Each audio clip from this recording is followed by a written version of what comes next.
Hello everyone, welcome to GGN, welcome back. This is part 3 for this news report today for November 27th. Alright, we left off with body of Turkish ex-leader shows signs of poisoning. Also, remember Arafat, I think it was the Palestinian leader, he was shown to be poisoned as well. Israel is developing ethnic bomb for growing biological weapons arsenal. Israel is working on an ethnically targeted biological weapon that would kill or harm Arabs, but not Jews, according to Israeli military and Western intelligence sources, citing a front-page report from 1998. So, again, this is not anything new, but just so you know that they have this technology, an ethnic bioweapon. So, aims to harm only or primary persons of specific ethnicities or genotypes. Now, why is this important? Well, what's going on in Saudi Arabia? We know that Saudi Arabia wasn't always pro-Israel, but just like all the other leaders, they're two-faced, really. They try to be anti-Israel, anti-Zionist, whatever it is, and like in Egypt with the Muslim Brotherhood, they like to act as if they're hardline Muslims. But as Saudi Arabia's oil probably is becoming more scarce and more scarce, they're not really needed as much. Second Saudi man dies of new coronavirus. It's the second person who's been killed in Saudi Arabia from a new coronavirus infection that comes from the same family of SARS, the WHO said. This is followed by Saudi King Abdullah clinically dead, says report. Says he slipped into a coma and clinically dead nearly a week after a 14-long back surgery in a hospital in the Saudi capital of Riyadh. So you go in here and you check out some of the comments, and they, says what this made my day, rotten hell, you treasonous Salafi. So it's pretty much the standard of the comments in there. Next up, Palestinian technicians begin to work to exhume Arafat's remains. So the engineers are starting to work in to dig up his remains, and the remains will be dug up within 1 hour. So this was earlier today. Also, Morsi and the Muslim Brotherhood challenged in Egypt. Protesters ransacked Muslim Brotherhood's offices across the country as Arab Spring facade is further exposed. This is from the 23rd, but actually today, the 27th, they've also attacked Muslim Brotherhood offices again. So, while we are told that in Egypt democracy has prevailed, resulting in the ascent of the Muslim Brotherhood into power, the reality is that the vast majority of Egyptians do not support the Muslim Brotherhood. Said, and the country itself is far from sectarian extremist cesspool it is portrayed as turning into. Despite the Brotherhood's political success, it represents a violent, loud minority that is quietly opposed by the vast majority of not only Egyptians but Arabs across North Africa and the Middle East.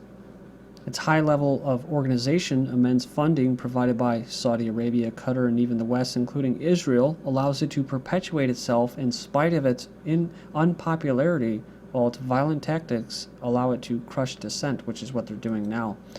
But we have what? Muslim Brotherhood establishes militia inside Syria. The Muslim Brotherhood has established its own militia inside Syria as the country's rebels fracture between radical Islamists and their rivals. Commanders and gun runners have told the Daily Telegraph.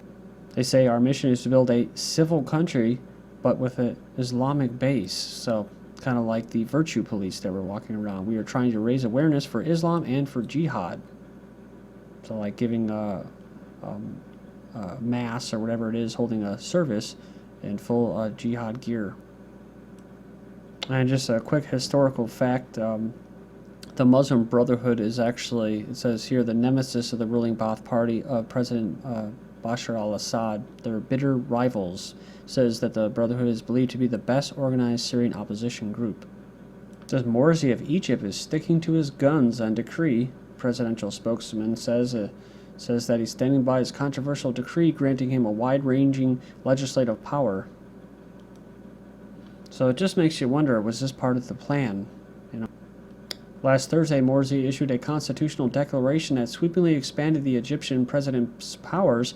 The decree opens the way for the retrials of officials involved in the clampdown on the massive demonstrations that toppled dictator Hosni Mubarak in 2011. It also bars courts from challenging Morsi's decisions and allows the president to take any decision or measure to protect the revolution. Even some Egyptians say that Morsi has hijacked the revolution and has been unable to achieve its goals. To show you how convincing this guy really is and the puppet regime there, some people say, please be careful. we know you mean good for your people, and Morsi has done nothing wrong. So you can see right there, but then you go down to the bottom, and they basically say Morsi is a puppet of the Brotherhood, which is in turn a tool of Western hegemony. Brotherhood is CIA Mossad controlled. So next up, Egyptian stocks plunge 9.6% as Islamofascism, that's what they call it, rises and clashes escalate. So the Egyptian stocks cliff died by their most since the Arab Spring in January 2011. As a nation has replaced military fascism with the so-called Islamofascism. It's interesting to note that perhaps just as worrisome as the social unrest is the fact that Egypt's stock exchange director fears, quote, Egypt announces bankruptcy within 3 months. So in the case of the continuing of the current situation. So remember all that money they just got, was that for funding them to clamp down? All those powers that were given to them, they knew that this was going to happen, that the people are going to figure out this guy is a puppet. Gulf states rethink ties to the Muslim Brotherhood. So now it says here that observers believe that the reason why some Gulf states, that's mostly Qatar and that, have launched a campaign against the Muslim Brotherhood members is because they are worried of the groups reaching power in the Arab Spring countries. So see, that's the thing. They're used as a tool, the Muslim Brotherhood, for countries or entities like Qatar who put in all the cash and all the funding, but they don't want them actually having too much political clout. So this is the thing. Is that what's going on in Egypt? Is he actually going against what he was there to do? Actually, the Gulf countries anticipate a Brotherhood revolution. Next up, Brzezinski to the U.S. says, stop following Israel on Iran like a stupid mule. So I don't honestly know if this guy is just, when he makes these comments like this, if he's speaking on behalf of himself as a sovereign individual, or if he's just trying to build up credibility. But the leading U.S. strategist, Zbigniew Brzezinski, unofficial dean of the Realist School of American Foreign Policy Experts, has drawn an unflattering picture of the U.S.-Israeli relations. So he actually said that I don't think there's an implicit obligation for the U.S. to follow like a stupid mule, whatever the Israelis do. If they decide to start a war simply on the assumption that we'll automatically be drawn into it, I think it is the obligation of friendship to say, you're not going to be making decisions for us. So it says, I think the U.S. has a right to have its own national security policy. It says, is the stupid American mule described by Brzezinski finally waking up? Or to use the Anatoly Lieven's animal metaphor, is the dog finally noticing that this is not the case of the tail wagging the dog, but of the tail wagging the unfortunate dog around the room and banging its head against the ceiling? So you can go in there and check out some of this stuff down here, talking about the post-9/11 era has witnessed a rash of unbelievably arrogant Israeli actions, including Netanyahu's reaction to 9/11. He triumphantly chortled that 9/11 was very good, then hastily added that he meant it was very good for Israel. This Ariel Sharon's reaction to 9/11, we Jews control America and the Americans know it. Allegedly retired Mossad chief spook, a huge victory party in Bangkok, Thailand, celebrating the success of the 9/11 operation. So go in there and there's a whole list of them. So next up, AP represents shoddy evidence from dubious sources as proof of Iranian weapons program. AP claims a mysterious diagram leaked by a country critical of Iran's atomic program suggests Iran bomb making. So it says an AP report by a journalist with a reputation for speculative and misleading coverage of Iran's nuclear program claims that a shoddy Iranian diagram leaked by a country, whatever critical, suggests that Iran is working on a nuclear weapon. So again, more crap. Something interesting I saw on my YouTube subscription feed is what Alex Jones says. Iran wants to wipe Israel off the map. I watched it, I couldn't believe it, but he's pretty slick at is laying down what he thinks and stuff like that. As far as Israel and the Zionists go, like that, never really mentions them too much, but he did pretty much say it. So even alternative news, he's leading them by the nose down that direction, and even into the revolution, which I've warned people about. Be careful about that whole revolution thing that they're pushing, InfoWars and all that, and some other people, and even the mainstream media as far as secession. New satellite images suggest North Korea missile activity. North Koreans are coming at you again. Iran and Hezbollah, key players in Gaza victory? Interesting, huh? thought that was interesting that they kept talking about Iran was a big winner for Gaza. Gazans say thank you Iran for providing missiles. Billboards on 3 roads in Gaza featuring depictions of these missiles fired at Israel express gratitude to Iran. So that's probably actually paid by Qatar to divert the attention from who actually was behind it. Qatar's emir visits Gaza pledging 400 million clams to Hamas. That's right, from October 23rd. So it's always about diverting attention away from you into somebody else. Group sues U.S. Clinton for funding terror. Now, I thought this was a joke at first, like an Onion story, but it says that this lawsuit on behalf of Americans living in Israel over alleged funding of Palestinian terror in the West Bank, Gaza. So, wow, isn't that interesting? I guess you can say that they support terrorism in Syria, they support terrorism in Libya, they support terrorism in Iran. They just took them off the terrorist list, which means that they're supporting terrorism, in other words. Also, they support the terrorist state of Israel. So, U.S., we initiate terrorism to create terrorists to overthrow governments. Again, so Pentagon admitted a strategy to do what? The U.S. conducts acts of terrorism in nations they want to control. The U.S. continues terrorism to provoke an act of reprisal. Now, of course, you can apply this to Israel, right? So they can control U.S. The U.S. labels the reprisal terrorism to justify covert and overt military operations to overthrow targeted governments. Therefore, the U.S. caused the war on terror as a policy choice. 9/11 was pretense and not the cause. So that's why I don't like when people say it was an inside job. It wasn't necessarily an inside job. It was an attack from a foreign country, Israel.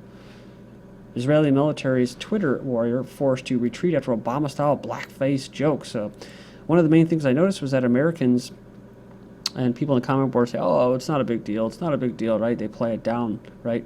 So, but if it was a white guy in America that did this, God forbid, he would never hear the end of it from the ACLU and Anti-Defamation League. But, you know, if a Jew from Israel does this, well, it's okay.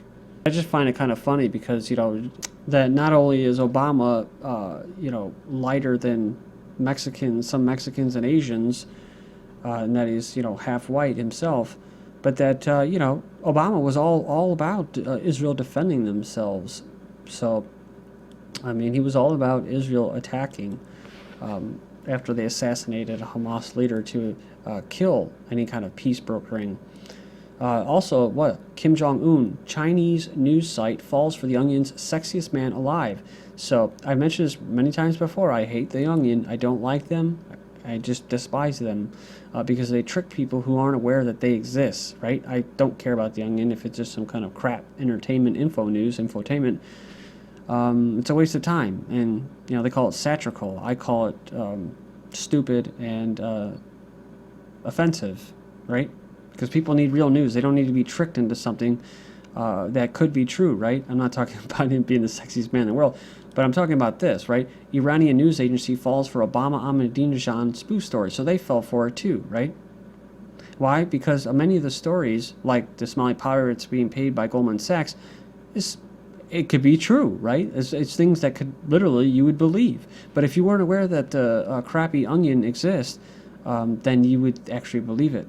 So then they can say, oh, that's just an Onion story, and you just fell for it. Oh, you're so stupid. That doesn't exist. That'll never exist, right? So it's almost like it's a psyop run from the CIA or something. And look at this. Dutch TV spoofs Netanyahu's speech about targeting Gaza civilians. So again, more psyops going on here. Satirical video shows Prime Minister bragging to Hillary Clinton about killing innocents. Saying what? We are trying to maximize the number of civilian casualties. We prefer that. So it's a big joke, right? Never would happen. Why do they? Because they believe this shit. And pardon my French, but they do. They really do believe this. They want to kill. It says likening Palestinians to blades of grass. Israeli hardliners joke about the periodic need to decimate each new generations of Palestinian militants as mowing the grass, a process underway again in new bombardments of Gaza. The ugly metaphor has also penetrated the think tank world, the official Washington, as ex-CIA analyst Elizabeth Murray learned. In other words, because, it's a spoof, right? That they wanted to kill innocent civilians, that it's not true. Well, they do, right? It's unfortunate, but every once in a while you have to mow the lawn. Remember I said before that they're willing to keep, a week ago, Israel's willing to keep the war going, and they're willing to just decimate them. They're willing to just kill and spill blood until they capitulate. Remember that? Israel's attacks on Gaza brought Bibi and Obama closer. Well, I guess I'll bust into a fourth video today. Didn't plan it, but either way, thank you.